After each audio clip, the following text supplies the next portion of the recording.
என்றுதான் கருத வேண்டும். கர்த்தர் தம்முடைய முகத்தை உன்மேல் பிரகாசிக்க பண்ணி உன்மேல் கிருபையாய் இருக்க கடவர். எப்படி என்றால் ஆசீர்வாதம் வேண்டுமானால் கர்த்தருடைய கிருபை நமக்கு வேண்டும். அவர் நம்மீது கிருபை பாராட்டினால் மாத்திரம்தான் நாம் ஆசீர்வதிக்கப்பட முடியும். அடுத்த வார்த்தை, கர்த்தர் தம்முடைய முகத்தை உன்மேல் பிரசன்னமாக்கி உனக்கு சமாதானம் கட்டளையிட கடவர் என்பதே. அப்படி இரண்டாவது, பாதுகாப்பு கிடைக்க வேண்டுமானால் நம்மிலே தேவ சமாதானம் காணப்பட வேண்டும். ஆசீர்வாதம் வேண்டுமானால் நமக்கு என்ன வேண்டும்? கர்த்தருடைய கிருபை வேண்டும். பாதுகாப்பு வேண்டுமானால் கர்த்தருடைய சமாதானம் நம்முடைய காணப்பட வேண்டும். இந்த ஆசீர்வாதம் தேவ கிருபையினால வரும். அது தேவ கிருபையினால் வருவதற்கு நமக்கு ஒரு எக்ஸாம்பிள் எடுத்துக்கொள்ளலாம். லூக்காவின் புத்தகம் 1ஆம் அதிகாரம் 28ஆம் வசனத்தை வாசிப்போம். அவள் இருந்த வீட்டில் தேவதூதன் பிரவேசித்து கிருபை பெற்றவளே வாழ்க, கர்த்தர் உன்னுடனே இருக்கிறார், ஸ்திரீகளுக்குள்ளே நீ ஆசீர்வதிக்கப்பட்டவள் என்றார். ஸ்திரீகளுக்குள்ளே மரியாள் ஆசீர்வதிக்கப்படுவதற்கு அவளுக்கு தேவையானது என்னது? கிருபை பெற்றிருக்க வேண்டும். அவள் கிருபை பெற்றவளாக இருந்தபடியால் தான் ஸ்திரீகளுக்குள்ள ஆசீர்வதிக்கப்பட்டு இருக்கிறோம். இந்த வழியில நாம் எல்லாரும் கிருபை பெற்றவர்களாக ஆசீர்வதிக்கப்படும்படியாக நாம் கர்த்தருடைய சமூகத்துல வந்து உட்கார்ந்து இருக்கிறோம். அப்படியாகத்தான் இந்த இடத்துல மரியாளுக்கு அப்படிப்பட்ட ஒரு கிருபை கிடைத்ததினாலே ஆசீர்வதிக்கப்பட்டவள் என்று அழைக்கப்படுகிறார். இப்படிப்பட்ட பாதுகாப்பு, கிருபையினால ஆசீர்வாதம், சமாதானத்தினால நமக்கு என்ன கிடைக்கிறது? பாதுகாப்பு கிடைக்கிறது. 1 தெசலோனிக்கேயர் புத்தகம் 5ஆம் அதிகாரம் 23ஆம் வசனத்தை வாசிப்போம். 1 தெசலோனிக்கேயர் 5:23. சமாதானத்தின் தேவன் தாமே உங்களை முற்றிலும் பரிசுத்தமாக்குவாராக. உங்கள் ஆவி ஆத்துமா சரீரம் முழுவதும் நம்முடைய கர்த்தராகிய இயேசு கிறிஸ்து வரும்போது உச்சமற்றதா இருக்கும்படி காக்கப்படுவர். நமக்கு கர்த்தர் என்ன பண்றாரா? எந்த ஒரு தீங்கும் அணுகாதபடி சமாதானத்தின் தேவன் நம் இருதயங்கள வாசமா இருக்கும் போதே கர்த்தர் நம்மை பாதுகாக்கிற தேவனாய் காணப்படுகிறார். முதலாவது நமக்கு கிருபை தேவை, ஆசீர்வதிக்கப்பட வேண்டுமானால். அடுத்தபடியாக சமாதானம் இருந்தால்தான் நமக்கு என்ன கிடைக்கும்?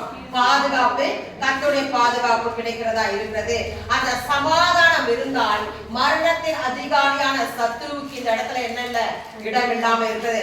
அதான் யோபு 25ஆம் அதிகாரம் 2ஆம் வசனத்தை வாசிப்போம். அதிகாரமும் பயங்கரமும் அவரிடத்தில் இருக்கிறது, அவர் தமது உன்னதமான ஸ்தலங்களில் சமாதானத்தை உண்டாக்குகிறார். அப்போ தேவன் என்ன பண்ற? எல்லா அதிகாரம் இருக்கிறது, அவருக்கு எல்லா அதிகாரம் இருக்கும் போது அந்த மரணத்தின் அதிகாரம் உள்ள சாத்தானுக்கு என்ன இல்லை? இடம் இல்லாது இருக்கிறது.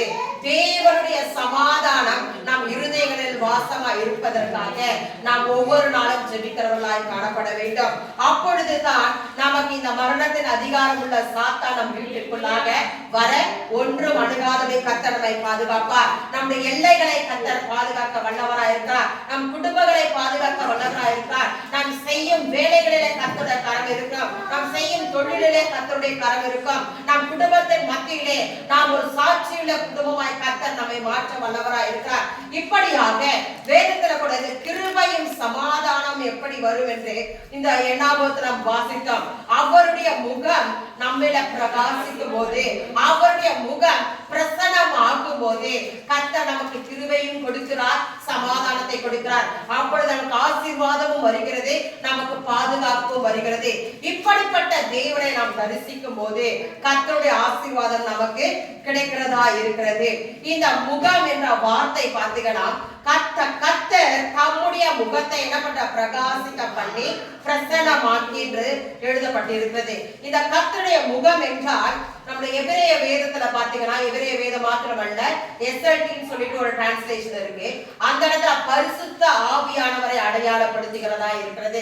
கர்த்தருடைய முகம் வேதத்துல எந்த இடத்துல இருக்கிறதோ அந்த இடத்துல நம்ம பரிசுத்த ஆவியானவர் என்று மேற்கோள் காட்டி படிக்கும் போது நம் கரெக்டான விளக்கத்தை கர்த்தர் நமக்கு எடுத்து கூறுவார். இந்த கர்த்தருடைய முகத்துக்கு பரிசுத்த ஆவியானவர், அது முகம் மாத்திரம் அல்ல, மேகம், தண்ணீர், நதி, இது எல்லாமே வந்து பாத்தீங்கன்னா பரிசுத்த ஆவியானவரை எடுத்து காட்டுவதாய் காணப்படும்.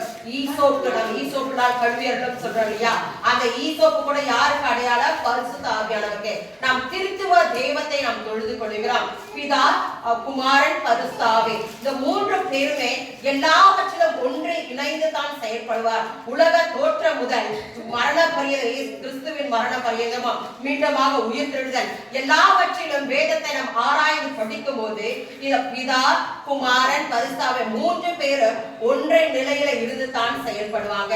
அப்படித்தான் இந்த பரிசுத்த ஆவியானவர் இந்த இடத்துல அவர் செயல்பட வல்லவராய் காணப்படுகிறார். அவர் அக்கினியாக வருகிறார், எண்ணெயாக வருகிறார், அபிஷேகத்தோடு அவர் நம்மை நடத்தும் போது பரிசுத்த ஆவியானவர் நாமத்தில் அசைவாடுகிறார். உலகத்தை படைத்தார், அப்பொழுது பரிசுத்த ஆவியானவர் என்ன பண்ணாரு? ஜலத்தின் மேல் அவர் உலாவினவராய் காணப்பட்டார். அதுல ஆபிரகாமோடு அவர் யோபுவோட, அது மாத்திரமல்ல ஒவ்வொரு தேவனுடைய தீர்க்கதரிசிகளோடு உறவாடினவர் யாரு? பரிசுத்த ஆவியானவர். எல்லா இடத்துல தேவன் என்று ஒரே வார்த்தையாக இருக்கும், ஆனால் அதை உணர்ந்து படிக்கத்தான் அது பரிசுத்த ஆவியானவர் யாரு, கிறிஸ்து யாரு, பிதா யாருன்னு நமக்கு என்னென்ன காரியங்கள் செய்தார்கள் நமக்கு கர்த்தர் விளக்கி கொடுக்க வல்லவராய் காணப்படுகிறார். இப்படி கிருபையும் சமாதானமும் சேர்ந்து வருகிற வாக்கியங்களை பார்த்தோம்னால் பவுல் இதுல மிகவும் ஒவ்வொரு நிருபத்தில் அவர் என்ன பண்ணிருக்காராம், அது எழுதப்பட்டிருக்கிறது. ரோமரின் புத்தகம் 1ஆம் அதிகாரம் 3ஆம் வசனத்தை வாசிப்போம். ரோமர் 1:3. பிதாவாகிய தேவனாலும் கர்த்தராகிய இயேசு கிறிஸ்துவினாலும் உங்களுக்கு கிருபையும் சமாதானமும் உண்டாவதாக. அடுத்து 1 கொரிந்தியர் 1:3, அடுத்தவர் 2 கொரிந்தியர் 1:2. நம்முடைய பிதாவாகிய தேவனாலும் கர்த்தராகிய இயேசு கிறிஸ்துவினாலும் உங்களுக்கு கிருபையும் சமாதானமும் உண்டாவதாக. நம்முடைய பிதாவாகிய தேவனாலும் கர்த்தராகிய இயேசு கிறிஸ்துவினாலும் உங்களுக்கு கிருபையும் சமாதானமும். கலாத்தியர் 1:3. அடுத்து எபேசியர் 1:2. பிதாவாகிய தேவனாலும் நம்முடைய கர்த்தராகிய இயேசு கிறிஸ்துவினாலும் உங்களுக்கு கிருபையும் சமாதானமும் உண்டாவதாக. நம்முடைய பிதாவாகிய தேவனாலும் கர்த்தராகிய இயேசு கிறிஸ்துவினாலும் உங்களுக்கு கிருபையும் சமாதானமும் உண்டாவதாக. இப்படியாக வேதத்துல பவுல் வந்து பாத்தீங்கன்னா அந்த கிருபையும் சமாதானத்தின் முக்கியத்தை அவர் என்ன பண்ணியிருக்காரு, ஒருவரை அறிமுகப்படுத்துவது, அவர் ஒவ்வொரு நிருபங்களையும் அவர் ஒவ்வொரு புத்தகத்தையும் அவர் இன்ட்ரோடியூஸ் பண்ணும்போது நம்ம எப்படியாக அவர் வாழ்க்கை சொல்கிறார், கிருபையும் சமாதானம் உங்களோடு இருப்பதாக. நாமும் கூட இதை கற்றுக்கொண்டு யாரோடு பேசும்போது, யார வாழ்த்துதல் சொல்லும் போது கிருபையும் சமாதானமும், யாருடைய கிருபை பிதா, குமாரன், பரிசுத்த ஆவியானவர் ஒரு 3 பேருடைய கிருபையும் சமாதானமும் உங்களோடு இருப்பதாக என்று வாழ்த்தும் போது கர்த்தர் நிச்சயமாகவே நல்ல ஒரு ஆசீர்வாதத்தை கர்த்தர் நமக்கு அளிக்க வல்லவராய் இருக்கிறார். இப்பொழுது பரிசுத்த ஆவியானவர் தம்முடைய முகத்தை நம் மீது பிரகாசிக்க பண்ணும்போது அவர் எப்பொழுது பிரகாசிப்பார்? ஒரு பொருள் வெளிச்சமாய் காணப்படும் போது அதன் மீது ஒரு பேரொளி உதித்தால் தான் அது எப்படியாக காணப்படும், இன்னுமாக அது மின்னுமாக அது பிரகாசிக்கும். அது போலதான் தேவ ஆவியானவர் அந்த ஒளியாய் காணப்படும் போது நம் மீது அது உதிக்கும் போது அந்த பிரகாசம் இன்னும் அதிகமாய் காணப்படும். இது நம்ம பழைய ஏற்பாடுல பார்க்கும் போது எல்லாரும் கர்த்தருடைய முகத்தை பிரகாசிக்க பண்ணினது யார் மீது? மோசே தான் ஒரு லைவ் எக்ஸாம்பிள் எல்லாத்துக்குமே. அவருடைய முகம் பிரகாசித்ததுனால அது இஸ்ரவேல் ஜனங்களால் பார்க்க கூடாதுன்னு அவர் என்ன பண்ணாரா, முக்காடிட்டு கொண்டார் என்று நம்ம வாசிக்கிறோம். அதைத்தான் நாம் இப்பொழுது பார்க்கலாம். யாத்ராகமம் புத்தகம் 34ஆம் அதிகாரம் 29 to 35 வரைக்கும் வாசிப்போம். மோசே சாட்சி பலகைகள் 2ஐயும் தன் கையிலே எடுத்துக்கொண்டு சீனாய் மலையிலிருந்து இறங்கின போது தன்னோடு அவர் பேசினதினாலே தன் முகம் பிரகாசித்திருப்பதை அவர் அறியாதிருந்தார். இந்த இடத்துல மோசே என்ன பண்றாரு, சாட்சி பலகைகளை என்ன பண்றாரு, அவர் எடுத்துக்கொண்டு கையிலே வரும்போது சீனாய் மலையிலிருந்து இறங்கும் போது தன்னோட அவர் பேசினதினாலே தன் முகம் பிரகாசித்திருப்பதை அவன் அறியாதிருந்தான். அவன் அந்த சாட்சி பலகைகளை 10 கற்பனைகள் என்ன பண்றாங்க, எடுத்துக்கொண்டு வரும்போது அவர் யாரோடு பேசிட்டு வந்தார், கர்த்தரோடு பேசிட்டு வந்தார் என்று நாம் பார்க்கிறோம். இந்த இடத்துல அவர் கர்த்தரோடு பேசினாரா இல்ல பரிசுத்த ஆவியானவரோடு பேசினாரா என்றதுக்கு நாம் அதை குறித்து பார்க்கலாம். ஆனா இங்க அவர் என்ன சொல்ற, சீனாய் மலையில் இறங்கும் போது தன்னோட அவர் பேசினதனால. ஆனா இதே வாக்கியத்தை கன்னட வேதத்திலோ இல்ல எபிரேய வேதத்திலே பார்த்தால் அதுக்கு மோசே தேவனோடு பேசினதனால் கர்த்தர் நம்மோடு பேசுவது எப்பொழுதும் நடக்கும். நாம் கர்த்தரோட பேசும்போது அந்த இடத்துல முகம் பிரகாசிக்கிறதா இருக்கிறது. நாம் அனுதினமும் கர்த்தரோட பேசுகிற ஒரு அனுபவம் உள்ளவர்களாக காணப்படும் போது நம்முடைய முகம் பிரகாசிக்கிறதா காணப்படும். கர்த்தரோட அபிஷேகம் இறங்கும் போது நம்முடைய முகம் பிரகாசிக்கும். ஒருவரை பார்க்கும் போதே அபிஷேகம் பண்ணப்பட்டவர்கள் என்று சொல்வது அது கர்த்தரோடு இணைந்திருக்கிற ஒரு உறவு தான். கர்த்தர் உலகத்தை படைத்தார் எதற்காக? மனிதனோடு ஒரு உறவை ஏற்படுத்திக் கொள்ள வேண்டும் என்பதற்காக. அப்படிப்பட்ட உறவை கர்த்தர் எதிர்பார்க்கிற போது செம்மையான இருதயம் உள்ளவர்களாக அவர் படைத்தார். ஆனால் மனிதனோ அவனுக்கு ஏற்ற காரியங்களுக்குள்ளாக காணப்பட்டதனால அவன் இருதயம் தாறுமாறாய் காணப்பட்டது. அதனால் எல்லாமே இழந்தவர்களாக காணப்பட்டோம். ஆனால் கர்த்தர் நம்மோடு விரும்புகிறது என்ன? அனுதினமும் அவரோட நான் பேச வேண்டும். என் மகள் பேசுகிறாளா என்று சொல்லி அவர் ஏங்கிக் கொண்டு காணப்படுகிறார். எப்படியாக பேச வேண்டும்? எப்படி மோசே பேசினாரோ அதே போல அந்த அனுபவம் உள்ளவர்களாக தனித்து கர்த்தரோடு நாம் பேசுகிறவர்களாக காணப்பட வேண்டும். இந்த வருடத்தின் கடைசியில இருக்கிறோம். நாம் எப்படியாக காணப்படுகிறோம்? நாம் ஆயத்தப்படும்படியாக இந்த ஜெபங்கள் ஒழுங்குபடுத்தப்படுகிறது. ஆயத்தம் என்றால் என்ன? நம்மை நாமே நிதானித்து நாம் இதுவரை செய்த காரியங்களை நாம் எல்லாத்தையும் லிஸ்ட் போட்டு பார்ப்போம். என்ன நன்மைகள் செய்தோம், எந்த தீமைகள் செய்தோம் சொல்லிட்டு நாம லிஸ்ட் பார்த்து போனால் நமக்கு நாம் எப்படியாக காணப்படுகிறோம் சொல்லும். மற்றவர்கள் நம்மை பார்த்து சொல்வதற்கு இதுக்கு இடமே இல்லை. எனக்கு நான் என்ன நன்மை செய்தேன், நான் என்ன தப்பு செய்தேன் எனக்கு தான் தெரியும். என்னை விட கடவுளுக்கு தெரியும். இப்படியாக நாம் நம்மை நாமே நிதானிக்கிறவர்களாக காணப்படும் போது கர்த்தரோடு ஒரு நல்ல ஒரு உறவு ஏற்படும். இப்படியாக மோசே கடவுளோடு பேசினதினாலே அவன் முகம் பிரகாசித்தது. அவர் கடவுளோடு பேசினதை இப்ரூல பாத்தீங்கன்னா அது கர்த்தருடைய முகத்தோடு அவன் பேசினான் என்று எழுதியிருக்கான். அப்ப கர்த்தருடைய முகம் என்றால் பரிசுத்த ஆவியானவரோட அவர் இடைப்பட்டார். இந்த மோசே பிதாவை விட அவன் பரிசுத்த ஆவியானவரோட அநேக முறை அவன் இடைப்பட்டுக் கொண்டிருந்தார். அது இடைப்பட்டது நிமித்தமாக அவன் முகம் பிரகாசித்ததாய் காணப்படுகிறது. இதற்கு விடை பார்த்தீங்கன்னா 33ஆம் அதிகாரம் 11ஆம் வசனத்தை வாசிப்போம். ஒருவன் தன் சிநேகிதனோடு பேசுவது போல கர்த்தர் மோசேயோடு முகமுகமாய் பேசினார். ஒருவன் தன் சிநேகிதனோடு பேசுவது போல கர்த்தர் மோசேயோடு முகமுகமாய் என்றால் என்ன? அந்த பரிசுத்த ஆவியானவர் மோசேயோடு பேசினார். அந்த முகம் என்ற வார்த்தைக்கு பரிசுத்த ஆவியானவர் ரீப்ளேஸ் பண்ணிக்க வேண்டும். அப்பொழுது அது போல அவன் பேசினாய் காணப்பட்டதுனால 12ஆம் வசனத்துல மோசே கர்த்தரிடத்துல விசாரிக்கிறான். நாங்க எப்படி என்ன செய்யும்? அவர் தத்தளிப்பினால அவர் காணப்படுகிறான். அதற்கு அவர் விடையாக 13ஆம் வசனத்தை வாசிப்போம். உம்முடைய கண்களில் இப்பொழுது எனக்கு கிருபை கிடைத்ததா? உம்முடைய கண்களில் இப்பொழுது எனக்கு கிருபை கிடைத்ததானால் நான் உம்மை அறிவதற்கும் உம்முடைய கண்களில் எனக்கு கிருபை கிடைப்பதற்கும் உம்முடைய கண்களில் எனக்கு கிருபை கிடைப்பதற்கும் வழியை எனக்கு அறிவியும். உம்முடைய வழியை எனக்கு அறிவியும். இந்த ஜாதி உங்கள் ஜனம் என்று நினைத்தருளும். என்ன வேணுமா? கர்த்தருடைய கிருபை வேண்டும் என்று மோசே கேட்கிறார். அதுக்கு பதில் சொல்றாரு, என் சமூகம் உனக்கு முன்பாக செல்லும், நான் உனக்கு இளைப்பாறுதல் தருவேன்.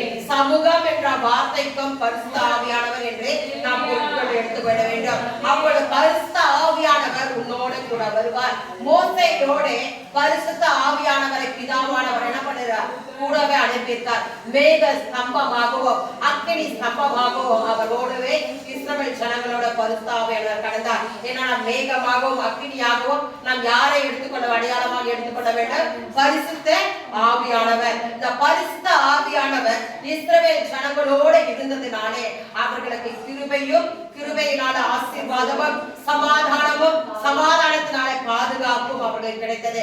அது போலதான் நாமும் கூட கர்த்தரிடத்துல நாம ஒப்பு கொடுக்கிறவர்களாய் காணப்பட வேண்டும்.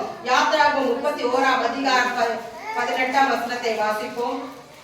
சீனாய் மலையில் அவர் மோசேயோடு பேசி முடித்த பின் தேவனுடைய விரலினால் எழுதப்பட்ட கற்பனைகளாகிய சாட்சி 2 பலகைகளை அவன் சாட்சி பலகைகளை கொண்டு இறங்கி வந்தான் இல்லையா? அந்த சாட்சி பலகை எழுதினது யார் பாத்தீங்கன்னா தேவனுடைய விரலினால் எழுதப்பட்டது. இந்த தேவனுடைய விரலினால் இதற்கு அர்த்தம் என்ன நாம பார்க்கலாம். லூக்காவின் புத்தகம் 11ஆம் அதிகாரம் 20ஆம் வசனத்துல தேவனுடைய விரலை குறித்து அந்த இடத்துல எழுதப்பட்டிருக்கும். லூக்கா 11:20. மற்றவர் மத்தேயு 12:20. விரலினாலே பிசாசுகளை துரத்துகிறபடியால் தேவனுடைய இப்ப தேவனுடைய விரலால் என்ன பண்றார்? பிசாசுகளை அவர் துரத்துகிறவராய் காணப்படுகிறார். அதே தேவ விரலுக்கு மத்தேயு 12:28 வாசிப்போம். நான் தேவனுடைய ஆவியினாலே பிசாசுகளை துரத்துகிறபடியால். இங்க அங்க முதலாவது தேவனுடைய ஆவியினால என்ன பண்ணாரு? இந்த இடத்துல பிசாசுகளை துரத்தினார். லூக்காவுல என்ன வாசித்தோம்? தேவனுடைய விரலினாலே பிசாசுகளை துரத்தினார். சோ தேவனுடைய விரலும் தேவ ஆவியும் ஒன்றாக இந்த இடத்துல பரிசுத்த ஆவியானவராய் காணப்படுகிறார். அதனால் மோசேக்கு கொடுக்கப்பட்ட அந்த பலகை, சாட்சி பலகை எழுதினது யாரு? இந்த பரிசுத்த ஆவியானவர். தேவனுடைய விரலாய் காணப்படுகிற பரிசுத்த ஆவியானவர். எதற்காக பரிசுத்த ஆவியானவர் இப்படியாக நாம் முக்கியத்துவம் கொடுக்க வேண்டும்? எல்லாரும் யெகோவா விட்னஸ்லாம் பிதாவை என்ன பண்றாங்க? வணங்குவாங்க. கிறிஸ்துவின் சபையார் இயேசு கிறிஸ்துவை மாத்திரம் தான் பண்ணுவாங்க. ஆனால் பரிசுத்த ஆவிக்கென்று எந்த ஒரு சபைகளும் நிலைக்கப்படவில்லை. ஏனென்றால் நாம் என்ன பண்ண திருத்துவமாகிய பிதா குமாரன் பரிசுத்த ஆவியானவரை நாம் தொழுது கொள்கிறோம். இப்படியாக தான் ஒரு சபை காணப்பட வேண்டும். 3 பேரை பிரித்து பார்ப்பதற்கு இந்த இடத்துல பிதாவுக்கு யாருக்கும் என்னல்ல சித்தம் இல்ல. குமாரன் இல்லாமல் பிதா இல்ல, பரிசுத்த ஆவியானவர் இல்லாமல் குமாரன் இல்லை. இப்படியாக 3 பேருமே அவர்கள் இணைந்திருக்கிறார்கள். நம் ஜபத்தில கூட நாம் 3 பேரை தான் என்ன பண்றோம் சொல்றோம். முதலாவது ஆரம்பிக்கும்போது பிதாவை எடுக்கிறோம், நடுவுல பிரேயர் பண்ண பரிசுத்த ஆவியானவரை நாம் சொல்லி ஜெபிக்கிறோம், 3வது கிறிஸ்துவின் மூலமாய் ஜபத்தை ஏறெடுக்கிறோம். இப்படியாக அனுதினமும் பிதா குமாரன் பரிசுத்த ஆவியானவர் நாம் கனப்படுத்தும் போது கர்த்தர் நம்மை கனப்படுத்த வல்லவராய் காணப்படுகிறார். இப்படியாக நாம் நம்முடைய முகம் பிரகாசிக்க வேண்டுமானால் பரிசுத்த ஆவியானவரோடு பேச வேண்டும். அது எப்படியாக பேச வேண்டும்? நாம் அந்நிய பாஷையில பேசும் போதே அவரோடு பேசுகிற ஒரு காரியத்தை கர்த்தர் நமக்கு விளக்கி காண்பிப்பார். ஒவ்வொரு நாளும் அந்நிய பாஷையில பேசும் போது தான் நம்முடைய எல்லா குற்றங்களையும் அவர் காக்க வல்லவராய் காணப்படுகிறார். குற்றத்தை செய்யாதபடி அவர் பரிசுத்த ஆவியானவர் தாங்க நமக்கு உணர்த்த வல்லவராய் காணப்படுகிறார். அநேக நேரம் சபையில கூட நாம் ஆராதிக்கிறோம், அபிஷேகத்தில் நிறைகிறவர்கள் என்ன பண்றாங்க? அந்த யாரெல்லாம் அந்நிய பாஷை பெற்றார்களோ பெற்றவர்கள் அநேகர்கள் என்ன பண்றாங்க? உட்கார்ந்து கொண்டு சபையில கால்களை நீட்டி கொண்டு உட்கார்வது, அதெல்லாம் வயதானவர்கள் முடியாத நிலையில இருக்கலாம். ஆனால் வாலிபர்களாகிய நாம் எப்படியாக காணப்படுகிறோம்? அந்த காலத்துல அபிஷேகத்துல என்ன பண்ணாங்க? நிறைஞ்சு ஓடி வருவாங்க. அப்படி யாரும் ஓடி வர சொல்லல, எழுச்சி குதிக்க சொல்லல. ஆனால் வாய்களை திறந்து கர்த்தரிடத்திலே நாம் அந்நிய பாஷையில பேசும்போது கர்த்தர் நம் உள்ளத்துல இருக்கிறார் என்பதுக்கு ஒரு அடையாளமா இருக்குது. அமைதியா எப்படிதான் சபையில உட்கார முடியும்னு தெரியல. சின்ன சின்ன பிள்ளைகளெல்லாம் அப்படியே என்னதான் சொல்வாங்கன்னு தெரியல, அப்படியே என்ன சொல்றது, ஏதோ அசையாத ஒரு மலை போல உட்கார்ந்து இருப்பது. அப்படி உட்காருவது எப்படி? சபையில நீங்க துதிக்காவிட்டால் எந்த இடத்துல துதிக்க முடியும்? கர்த்தரை ஆராதிப்பதற்காகத்தான் நாம் சபைக்கு வருகிறோம். அப்படியானால் உனக்கு கொடுத்த அபிஷேகத்தை நாம் வீண் செய்தால் அந்த அபிஷேகம் நம்மை எப்படி காக்க கூடும்? பரிசுத்த ஆவியானவர் கனப்படுத்தாதபடி கனவீனப்படுத்தி கொண்டு இருந்தால் கர்த்தர் எப்படியாக நம்மோடு கூட இருப்பார்? அவர் நமக்கு கொடுக்கிற வாக்குத்தத்தமே, நான் உன்னோட கூட இருந்து உனக்கு எல்லாவற்றையும் அவர் என்ன பண்ணுவாரா? அவர் வழி நடத்துகிற தேவனா இருக்கிறார். அந்த இஸ்ரவேல் ஜனங்களுக்கு மாத்திரமல்ல, புதிய ஏற்பாட்டின் காலத்தில் வாழ்கிற நமக்கும் கூட கர்த்தர் என்ன பண்றார்? பிதா குமாரன் பரிசுத்த ஆவியின் அபிஷேகத்தை அவர் கொடுக்க வல்லவராய் இருக்கிறார். அவருடைய முகத்தை தரிசிக்கிறவர்களாய் நாம் காணப்பட வேண்டும். அப்படியாகத்தான் கர்த்தர் மோசேயோடு கூட பேசினார். அவர் அநேக முறை பரிசுத்த ஆவியானோடு இடைப்பட்டதுனால 40 நாட்கள் அவர் என்ன பண்ணார்? சீனாய் மலையை தனித்திருந்தார். அந்த தனித்திருக்கும்போது அவர் என்ன செய்திருப்பார்? அவர் பரிசுத்த ஆவியானவரோடு அவர் உறவாடி கொண்டிருந்தார். அப்படி உறவாடி கொண்டிருந்ததுனால தான் அந்த பேரொளியானது மோசே மேலே அது பிரகாசித்தது. அந்த முகத்தை பார்க்க கூடாதபடி அந்த இடத்துல இருந்த இஸ்ரவேல் ஜனங்கள் உட்கார்ந்து கொண்டார்கள். நம் முகத்தை பார்க்கிறவர்கள் என்ன சொல்லுவார்கள்? நம் முகம் எப்படியாக காணப்படுகிறது? அது பிரகாசிக்கிற முகமா இருக்கிறதா, இல்ல மற்றவர்கள் பார்ப்பதற்கு கூடாத மாதிரி நாம் அப்படியே ஒரு கர்ச்சிக்கிற சிங்கத்தை போல காணப்படுகிறோமா, இல்ல விஷத்தை கக்குகிறவர்களை போல காணப்படுகிறோமா? நாம் உள்ளத்தில் இருக்கிற காரியம் ஒரு பழமொழி இருக்கு, முகத்தில் தெரியும். அப்படிதான் நம்ம யார் வேணா ஒரு கசப்பு இருந்தா அவங்க முகத்தை பார்த்து நம்ம என்ன பண்ண மாட்டோம்? சிரிக்க மாட்டோம், பார்க்காம திரும்பி போயிடுவோம். அதே சந்தோஷமா இருந்தா நம்ம பண்ணுவோம், அவங்கள பார்க்கும் போது அவங்க நம்ம பாக்குறாங்க நம்ம கூப்பிட்டு பேசுவோம். இப்படிதான் மனிதனுடைய இயல்பா இருக்கு. ஆனால் கர்த்தர் சொல்கிறார், நாம் யாவரோடு சமாதானமா இருக்க கடவுள். அந்த சமாதானத்தோடு காணப்படும் போதுதான் கர்த்தர் நமக்கு பாதுகாப்பை கொடுப்பார். கிருபை பெற்றவர்களுக்கு அந்த இடத்துல ஆசீர்வாதம். ஏன் மரியாளுக்கு அந்த கிருபை காணப்பட்டது? அவன் வாலிப காலம் முதல் அவன் ஒரு குற்றமற்றவளாய் காணப்பட்டார். எல்லார் மத்தியிலும் மரியாதை குறித்த காரியத்தை எடுத்து வாசிப்போம், வேதத்துல இல்ல, ஆனால் அவர்களுடைய சரித்திரத்தை வாசிக்கும் போது அவன் புகழப்படுகிறவளாய் காணப்பட்டார். அந்த மரியாள் எல்லாருக்கும் உதவி செய்கிறவளாய் காணப்பட்டார். அவள் தாய் தகப்பன் செய்த ஊழியத்தை இந்த மரியாளும் செய்தவளாய் காணப்பட்டார். அப்படிப்பட்ட தேவனுடைய ஊழியத்தை செய்ததுனாலதான் கர்த்தருடைய பார்வையில் அன்னைக்கு கிருபை பெற்றவளாக மரியாள் அந்த இடத்துல காணப்பட்டாங்க. அந்த மரியாளுடைய வாழ்வு அந்த இயேசு கிறிஸ்துவை பிறத்தை விட்டு அவனா பண்ணல, விட்டு விட்டு கடந்து செல்லல. கிறிஸ்து மரித்த பின்பு மரியாள் என்ன பண்ணாங்க? அந்த ஊழியத்தை அவர்கள் செய்தவர்களாய் காணப்பட்டாங்க. அவர்களோட சிறியவர்கள் தான். அதுக்கப்புறம் வந்து மற்ற மகன் மரியாளா என்ன சின்ன பிள்ளைகள் தான். ஆனால் அவர்களோடு இவர்கள் இணைந்து என்ன பண்ணாங்க? ஊழியத்தை செய்தார்கள். இது ஒரு அனுபவத்தை காணப்படுகிறது. ஒரு முதிர்ந்த அனுபவம் உள்ளவர்களாக மரியாள் காணப்பட்டாங்க. அவர்கள் என்ன சொல்றாங்க? இயேசுவின் தாய். நான் யாரு? கடவுளுடைய தாயின்னு சொல்லிட்டு அவங்க பெருமையாக என்ன பண்ணல, அமைதியா போய் உட்கார்ந்து எல்லாரும் லீடர்ஷிப் பண்ணல. ஆனா அவங்க என்ன பண்ணாங்க? அவர்களோடு இணைந்து ஜெபித்தவர்களாக காணப்பட்டாங்க. அப்படிப்பட்ட ஒரு மெச்சூரிட்டி தான் நமக்கு கிடைக்க வேண்டும். கர்த்தர் ஒரு முதிர்ச்சியை அவர் எதிர்பார்க்கிறார் காணப்பா. வயது சென்றவர்களா இருந்தாலும் வாலிப பிள்ளைகளா இருந்தாலும் கர்த்தருடைய பார்வையிலே ஒரே மாதிரிதான். அவருடைய இதுல பட்சபாதம் இல்லாத தேவனா இருக்கிறார். நாம் எப்படியாக காணப்படுகிறோம்? ஜெபத்தில் உறுதியா இருக்கிறோமா? அதான் அவர் பார்க்கிறாரு. விசுவாசத்தில் உறுதியா இருக்கிறோமா? அதான் பார்க்கிறார். சபைக்கு நாம் பிரோஜனம் உள்ளவர்களா இருக்கிறோமா? அதான் பார்க்கிறார். சபைக்கு எப்படியாக நான் ஓடி வருகிறேன்? அதான் அவர் பார்க்கிறாரு.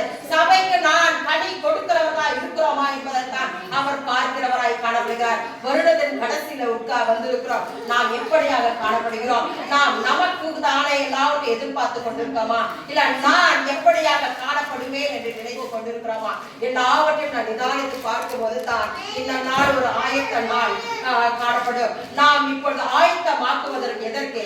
ஒரு பெரிய ஜெயத்தை பெறுவதற்கு, ஒரு புதிய வருடத்தின் வாக்குதத்தை சுதந்திரித்துக் கொண்டபடியாக இப்பொழுது நாம் ஆயத்தமாக்கப்படுகிறோம். ஒரு சுத்திகரிப்பின் நாளுக்குள்ளாக வந்திருக்கிறோம். சுத்திகரிப்பின் நாளுக்குள்ளாக வரும்போது கர்த்தருடைய அபிஷேகம் நம்மத்துல காணப்பட வேண்டும். அவர் சந்நிதிக்கு முன்பாக வரும்போது கர்த்தர் நம்மை இந்த வழியிலே இந்த ஆலயத்துக்கு ஒரு பச்சையான ஒளிவ மரத்தை போல அவர் உருவாக்க வல்லவராய் காணப்படுகிறார். அவருடைய அபிஷேகம் நம்மோடு காணப்படும் போது கர்த்தர் நம்மை வழிநடத்துகிற தேவனாய் இருக்கிறார். இந்த வழியில எல்லாரும் கர்த்தருக்கு முன்பாக நம்ம தாழ்த்தி ஒப்பு கொடுப்போமாக. எல்லாரும் முடிந்தவர்கள் முழங்கால் படியிடுங்க.